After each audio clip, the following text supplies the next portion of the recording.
see we have two guests in the audience and on the staff. Is there any public comment at the beginning of the meeting on the agenda items? Seeing none, we'll move right on. May I have a motion for the approval of the July 21st minutes, please? I'll make a motion. Any question or comments? All in favor, please say aye. Aye. Any opposed? Passed. Mr. Solicitor, do we have any action items from the executive sessions that we've had? No action items, Madam Chairman, but we had executive sessions on the 11th, 17th, the 18th, and prior to today's meeting. On each of the sessions, we discussed personal matters and different aspects of the case pending before the Pennsylvania Supreme Court. We discussed today the Delaware County intervention in the case this past Monday. We also discussed a new litigation matter, which if we file that, I will have more information on next month. Thank you, Mr. Solicitor. No action items. That is, you have a continuation in your solicitor's report? I would like the opportunity to speak to item 10A and B, but I'll let know. Please. So item 10A is a request to amend the pension plan. The authority currently has a defined benefit plan, which gives the option, does not give the option to employees that want to retire. I'm requesting that we consider amending the plan so that the authority would have the option, but not the obligation, to offer continue employment to active non-union employees who request to start collecting their retirement pension payments early, provided they satisfy the following criteria.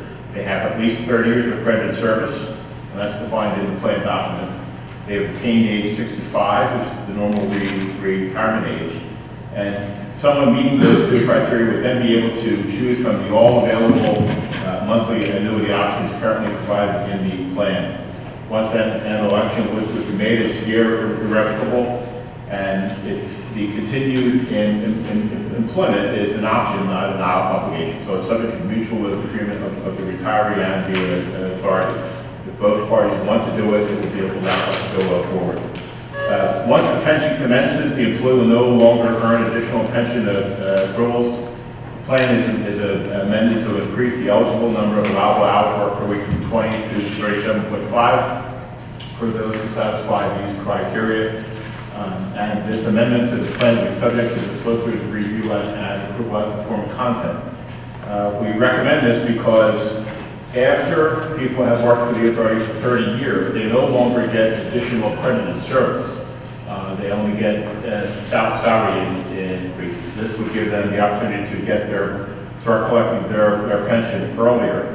Again, they have to have more than 30 years, they have to be over age 65, and it's an option.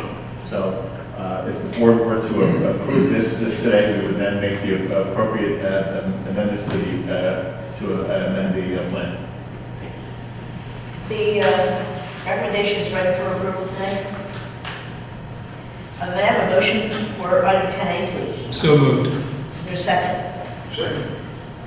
Is there any discussion or questions or comments from the solicitor or on the plan itself?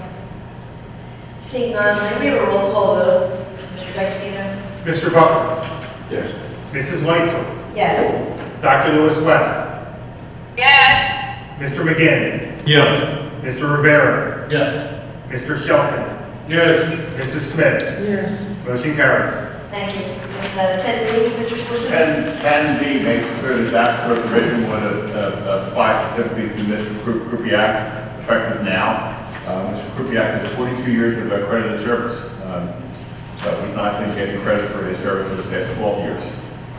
But he's going to stay with us. We would include those additional retention and incentives set forth in item 10A to him.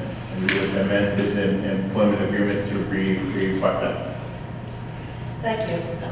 May I have a motion? So moved. Is there a second? Second. Thank you. Does anyone have any comments or questions relative to this?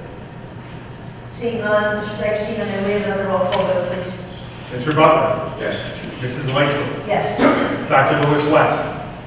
Yes. Mr. McGinn? Yes. Mr. Rivera? Yes. Mr. Shelton. Yes. Mrs. Smith. Yes. Motion carries. Thank you. Mr. Solicitor, do you have any additional items? Nothing further, thank you, Madam. Thank you. You have in front of you the Chief Financial Officer's report, a request for ratification, and for an application for funds. May I have a motion for items 8A and B, please? So moved. Second. Thank you. Any questions or comments? Seeing and hearing none, may we have a roll call vote on items 8A and B? Mr. Butler. Yes. Mrs. Lightsell. Yes. Dr. Lewis West. yes, Mr. McGinn. Yes. Mr. Rivera. Yes. Mr. Shelton. Yes. Mrs. Smith. Yes. Motion carries. Thank you. You have in front of you the Director of Engineering's report and requests A through E. May I have a motion to approve items 9A through E, please? So moved. Second. Are there any questions? Yes, just one question, just for, I guess, for public clarification. For them to have a drone, the person that will operate the drone will be a certified person, am I correct in saying that? That's correct. Okay, thank you. And this would be an FAA certified person? Yes. as you Yeah. recommended? FAA commercial licensed drone operator. Great, thank you. Any other questions? Seeing and hearing none, may we have a roll call vote, sir?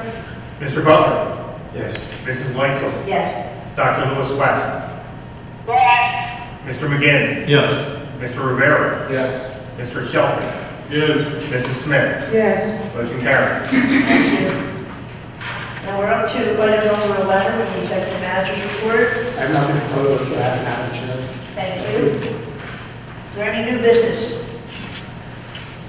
Seeing none, any old business the board would like to bring up?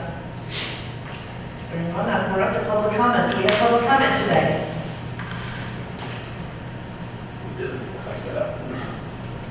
I'd like to talk to you about two major milestones that we at Aqua Pennsylvania have hit over the past few months, as well as at Essential Utilities, and how these impact communities across our region. At Aqua, as you may know, our mission is to protect and provide Earth's most essential resource. Water plays a critical role in sustaining life, and we take that responsibility very seriously. Safe water starts with the source, and it ends at your tap. We're committed to ensuring excellence every step of the way, every day. Earlier this month, Essential Utilities, Aqua Pennsylvania's parent, published its 2021 Environmental, Social, and Governance Report. The update, which is available on our website, provides our company's progress towards our ESG initiatives and goals and underscores our commitment to protect the environment. The foundation of ESG at Aqua and Essential has been underway for many years. Through commitments to communities we serve, our employees, and the environment. We take pride in providing ongoing updates to transparently share and evaluate our progress to demonstrate our commitment.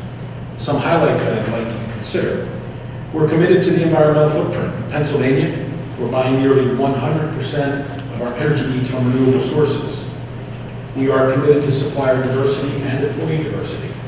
Proud to say that as of June, about 12.6% of Essential's controllable spend is with diverse suppliers, towards our target of 15.9% of Essential's employees are people of color. Our employees track more than 1,800 hours of paid volunteer time in their local communities, demonstrating their commitment to making a difference locally in areas that we serve. We're proud to own and protect more than 7,600 acres of natural area at more than a dozen locations across our footprint. And over the past 15 years, we've invested nearly $2 million in watershed improvement projects such as tree plantings and stream channel restorations with our community partners. In the past 3 years, Essential has invested $1.6 billion in water-related infrastructure, focusing on replacing water mains, aging pipe, and upgrading treatment facilities. It's part of the reason why, in 2020, Essential performed almost 7 times better than community water systems nationwide when it comes to health-based violations as defined by the National Primary Drinking Water Regulations. Our commitment to compliance brings me to the second recent milestone that I'd like to highlight.